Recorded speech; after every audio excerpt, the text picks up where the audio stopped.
prosecution will please commence.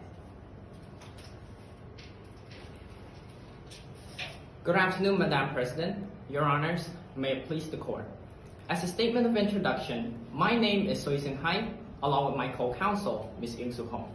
It is our highest honor to be appearing before this Court representing the Office of the Prosecutor. The trial before us today concerns some of the most heinous crimes which resulted in substantial loss of civilian lives and countless violation of international law. Your Honor, this Court had the opportunity to confirm the charge against Colonel Albert Mackinson and hold him accountable for the atrocious act under his commands. For the next 17 minutes, I will be addressing preliminary matters and Indictment 1. My co-counsel will be pleading Indictment 2 and 3 for 20 minutes. We will also reserve 3 minutes for the rebuttal, so with the Court permission, I will begin with the pleading. The Prosecution Counsel submits that the purpose of today's hearing is not to establish the guilt of the defendant beyond a reasonable doubt, but only to establish a substantial ground to believe that the crimes was committed as pursuant to Article 61(7) of the Rome Statute. Hence, we submit that there is sufficient evidence to establish a substantial ground to believe that Mr. Mackinson is liable for the crimes charged under Article 25(3)(b), 25(3)(c), and Article 25(3)(d) of the Rome Statute. Moving on to our first preliminary issues regarding the admissibility of this case. Your Honor, according to the Gatanga case of this Court jurisprudence, which held that a case is admissible in the event that a state with jurisdiction shows absence in investigating or prosecuting the crimes at hand. Drawing the Court's attention to the agreed facts on paragraph 44, it is established that Sterling refused to cooperate despite the arrest warrant issued by the Court and itself being a state party to the Rome Statute. Moreover, Your Honor, there was no initiation of any investigating or prosecuting being conducted within Starland, despite the thousands of civilian casualties, in-state persecution, and the many crimes committed amid this conflict. Therefore, we submit that this case is of sufficient gravity and is admissible before the Court as pursuant to the principle of complementarity.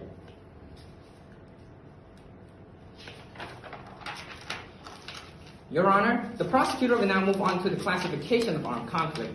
We submit that this Court have jurisdiction as pursuant to Article 5 of the Rome Statute, as the conflict within Starland took place in the context of a non-international armed conflict. According to Article A2E of the Rome Statute, a non-international armed conflict is a protracted armed violence between state authority and an organized armed group. Your Honor, here, the Starian democratic government reaches the threshold of organization, as it has many characteristics to be established as one. First, according to the Nataganda case of this Court jurisprudence, the most relevant factors in determining an organized armed group is its command structure, designated headquarters, and the ability to carry out military action. Here, the SDG was organized in the fact that they were able to make many coordinated attacks with the use of many weapons at their disposal.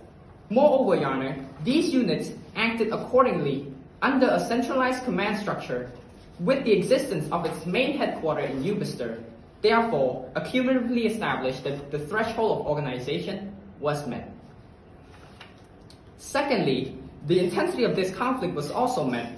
Your Honor, in the case of Lubanga, the intensity threshold is determined through the seriousness of attack, increase of armed clashes, and the group's territorial control. Here, the conflict was protracted as it lasted for a period of 6 months from 10 March to 4th October 2019, and with the SDG possessing a full territorial control over the Osmart region.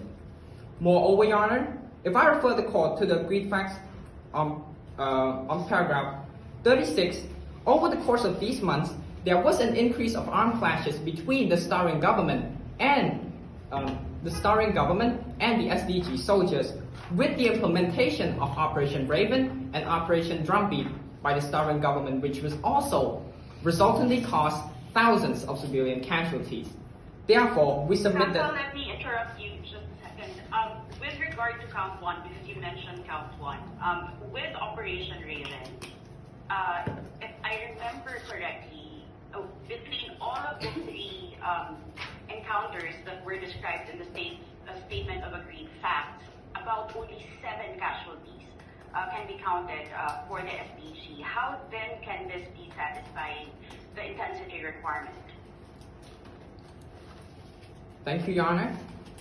Regarding concern, I would like to refer the court to the case of Bemba of this court jurisprudence that the seriousness of attack and the amounts of casualty is to be determined through a case-by-case basis and is only one of the factors assessment in assessing the intensity of the conflict. Your Honor, moreover, I would like to draw the court to the case of Albala versus Argentina of the Inter-American Human Rights Court that stated that 30 hours is enough to establish the existence of a non-international armed conflict. Your Honor, in our case, we submit that... Sorry, just a second. So you mentioned the case that is not from the ICC. What is the evidentiary weight of that, or at least how persuasive is that to this court? Your Honor, regarding your concern, I would like to draw the court to Article 21 of the Rome Statute, 21(3) of the Rome Statute, that the court may interpret the law based on recognized human rights decision. And here, Your Honor, the Inter-American Human Rights Court decision should heavily be taken into consideration as it also works on the matters of human rights and international humanitarian law as well. All right, you may proceed. Your Honor, regarding your concern, we submit that there was many firefights and skirmishes between both parties along the bay of the Starion River, and therefore we submit that it also exceeded 30 hours, and thus the indictment one also took place under the context of an international armed conflict as well. Your Honor, back to our submission, we submit that as both elements is satisfied, there was an existence of a non-international armed conflict. We also submit that there was a nexus established between the conduct and the armed conflict as well. As according to the Lubanga case, a nexus element is established when the conduct by the perpetrator was closely related to the armed conflict. Your Honor, in pursuant to Indictment 1 and 2 brought upon by the prosecutor, we submit that the crimes committed following Operation Drumbeat and Raven was conducted under the guise of armed conflict, as the perpetrator in this regard was the National Hussar Guard and the Starion Democratic Government and the Starion Armed Forces. And the victim here, Your Honor, were countless civilians and SDG-induced soldiers. These conducts served the ultimate goal to undermine the military operation and to recapture back Osmar. Hence, we submit that the nexus element is established as pursuant to the contextual elements of Article A2E1, of Article A2E9 and Article A2C of the Rome Statute. Unless Your Honor have any further concern, the prosecutor would like to move on into our first indictment. We submit that the war crimes of treacherously killing and wounding under Article A2E9 of the Rome Statute was established on the basis of 3 grounds. I will be referring to the 4 teams as the team in the following submission. Firstly, that the team did invite the SDG confidence. Secondly, they used such confidence in killing them. And lastly, that they intended to betray their confidence to begin with. Firstly, Your Honor, before proceeding, I would like to provide the court with a definition of treacherous act and treacherous killing. Your Honor, according to the Elements of Crime commentary, treacherous act occurs when the perpetrator invites the confidence of the adversary combatants and pursues to use such confidence in killing them. Moving on to our first submission, that the team did in fact invite the SDG confidence. According to the Tadic case of the ICTY, the chamber held that combatants must never feign a civilian status when engaging in military action. In our case, in pursuant to Operation Raven that was conducted on 17 March 2019, we submit that the NHG units, which were composed of 32 soldiers, each wore plainclothes as a disguise and as an advantage to infiltrate various locations within Osmar. Moreover, Your Honor, if I refer the court to the agreed facts on paragraph 27, these operations repeatedly caused firefights and skirmishes against the SDG soldiers while under the cover of a legal protection.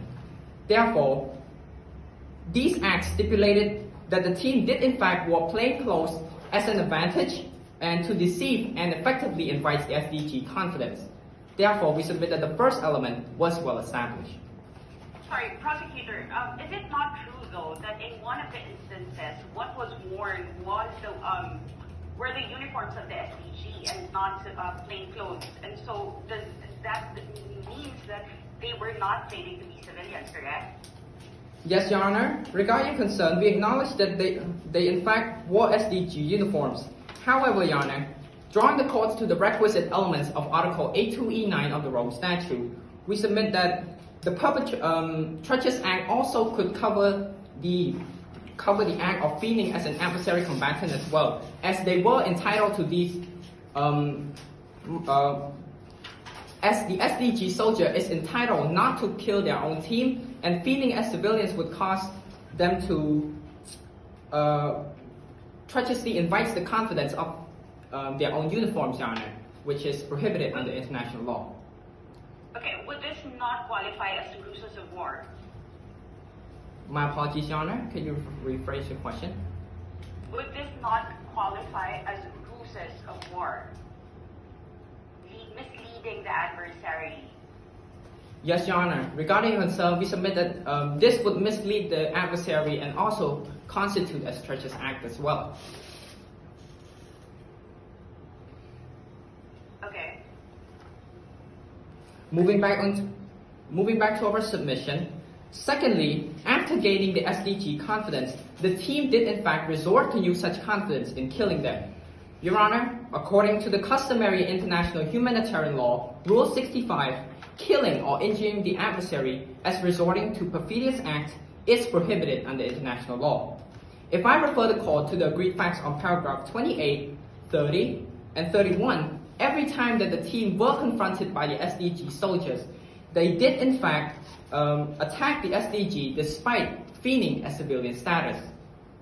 Therefore, indicate that subsequently after gaining their confidence, the team did resort to treacherously kill the SDG. Is there anything to say about intent in this case? Because in one of the instances, they were not intending to kill, but rather to arrest Harriet Smith. In the other situation, they ran into NHG guards, SDG soldiers, and so they had to pretend they were civilians in order to not be apprehended. So their intent was not necessarily to kill. Your Honor, regarding your concern, the prosecutor would like to raise the action regarding Team Beta first, Team Beta and Gamma. If I refer the court to the agreed facts on paragraph 30, and also the commentary of additional protocol of 1987, that combatants must never feign as civilians and also must not allow to hide in civilian crowds. However, Your Honor, the situation in our case, Team Beta did in fact hid among civilian crowds while feigning as civilian to stop the motorcade. This constitutes that treacherous act has been met. And secondly, Your Honor, regarding the actions of Team Delta, if I refer the court to the agreed facts on paragraph 31, these units did in fact disguise as civilians and during the escape attempt attacked the SDG upon confrontation. And these attacks were perfidious acts as they induced the adversary confidence, and upon recognition they did in fact attack the SDG soldiers. Okay, counsel, just really quickly, because you used the term now perfidious, is there any difference between treachery and perfidy? Your Honor, regarding your concern, if I draw the court's attention to the Rome Statute commentary, which stated that perfidious act and treacherous act can be interchangeable and is considered the same, Your Honor, under international law. One was stipulated in the additional protocol and the other was in the Rome Statute. Okay, please proceed. Thank you, Your Honor. Moving on to our third submission, we submit that the team intended to betray the SDG to begin with. As according to Article 30 of the Rome Statute, intention is established when the perpetrator means to engage in the conduct. If I draw the court's attention to the facts clarification of paragraph 19, before the team was shipped off into Osmark, these units were given military-graded weapons while simultaneously wearing civilian outfits. What does this mean? Your Honor, with the use of such weapons, clearly shows that if the team were to be confronted by the SDG soldiers, they would resort to intentionally attack them to begin with. Therefore, we submit that carrying such military-grade weapons during a sabotage mission clearly indicates the intention of the team to attack the SDG soldiers before even going to Osmark. Your Honor, since the war crimes of treacherously killing and wounding under Article 82E9 of the Rome Statute was established, question remains that who shall be liable for such atrocious act. The prosecution calls Colonel Albert Mackinson to be liable under Article 25(3)(b) of the Rome Statute for ordering the commission on the basis of two grounds: that both elements of ordering was met. Firstly, Your Honor, according to the Nataganda case of this court jurisprudence, ordering occurs when a person of authority instructs another person to commit an offense.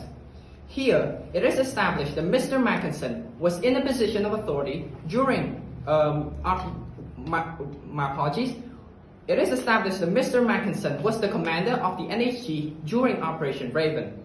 Moreover, Your Honor, he ordered the team to feign a civilian status while simultaneously provided them with military-grade weapons.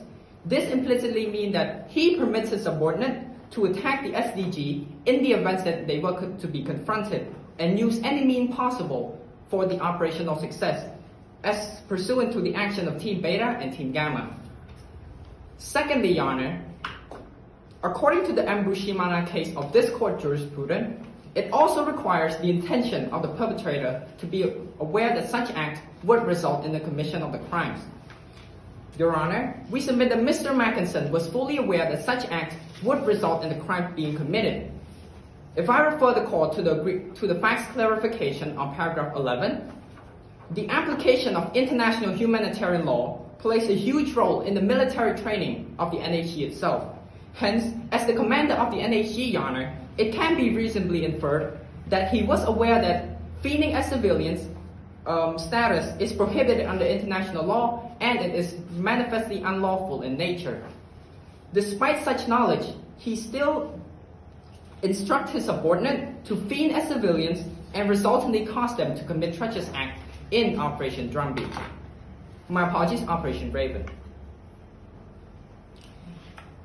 Your Honor, with the above submission, the Prosecution Counsel humbly requests this court to confirm the charge as pursuant to Article 25(3)(b) of the Rome Statute.